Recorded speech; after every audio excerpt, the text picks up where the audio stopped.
In this new series from N.T. Wright Online, we're looking at the transformative elements of our Christian faith and how we are to think uniquely about them and let them transform our lifestyle.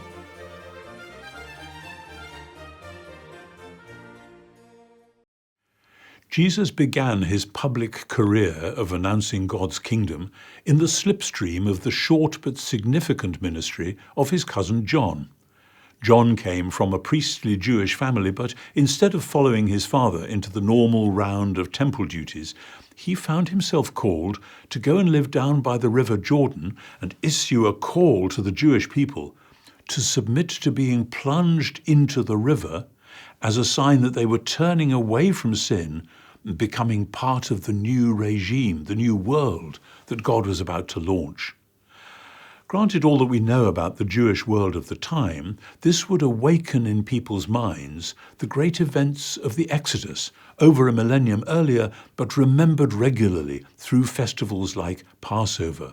God had rescued his people from Egypt, where they had been slaves, by bringing them through the Red Sea, and after they'd wandered in the wilderness, he led them across the Jordan and into the Promised Land.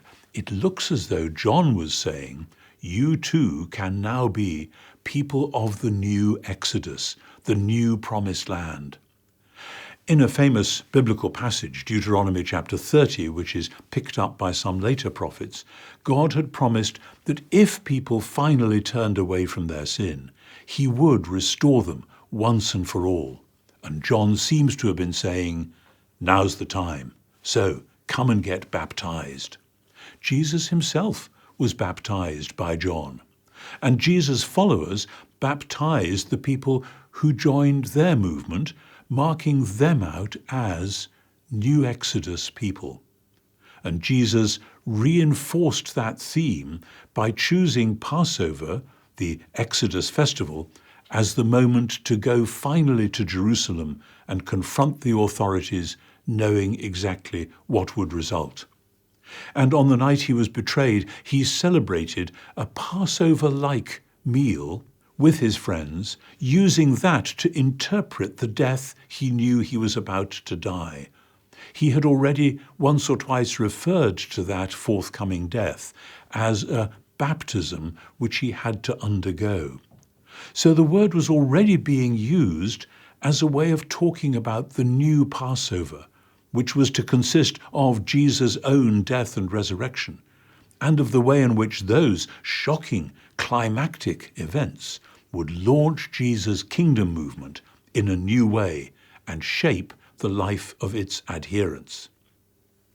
Now, John the Baptist had promised cryptically that the one who came after him, was this to be God himself or the Messiah, or somehow both? That the one who came after him would baptize his followers, not with water, but with God's Holy Spirit and with fire. When Jesus' first followers, not long after his death and resurrection, found God's Spirit coming upon them, giving them courage and energy and wisdom to explain to people what had just happened, and to go out into the wider world and tell people about Jesus, whatever it cost them personally, they naturally interpreted this in terms of that promised Spirit baptism. This was not, however, an alternative to water baptism, and water baptism has continued to this day to be the basic sign of membership in Jesus' people. Already by the time of Paul, it was being interpreted in terms of the whole event of Jesus' death and resurrection and the sending of the Spirit. Already those who were baptized would confess publicly that Jesus is Lord, an allegiance which cut clean across the Roman insistence that Caesar in Rome was Lord. Like many simple but powerful acted symbols, baptism carried a world of meaning, which the new converts would gradually come to make their own. Paul sometimes seems to give them a nudge or a shake to say, don't you realize you've been baptized and this is what it means, therefore now figure it out and get on with it. But Paul in 1 Corinthians 10 has to warn people against a casual attitude. Okay, you've been baptized, you've come into the family notionally, but there's a danger of just drifting in without much idea of the drastic change of life that baptism implies. It really is about a dying and rising again with the Messiah.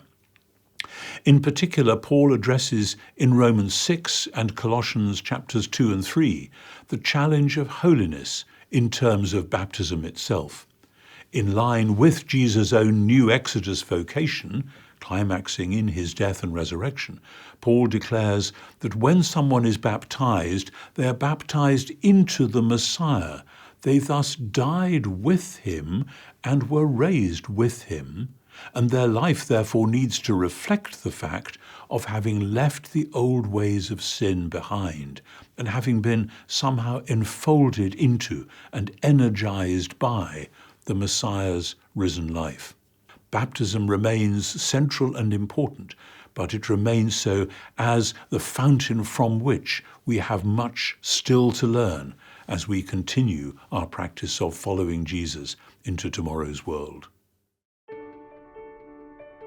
Please feel free to click the link to watch the next video in this sequence.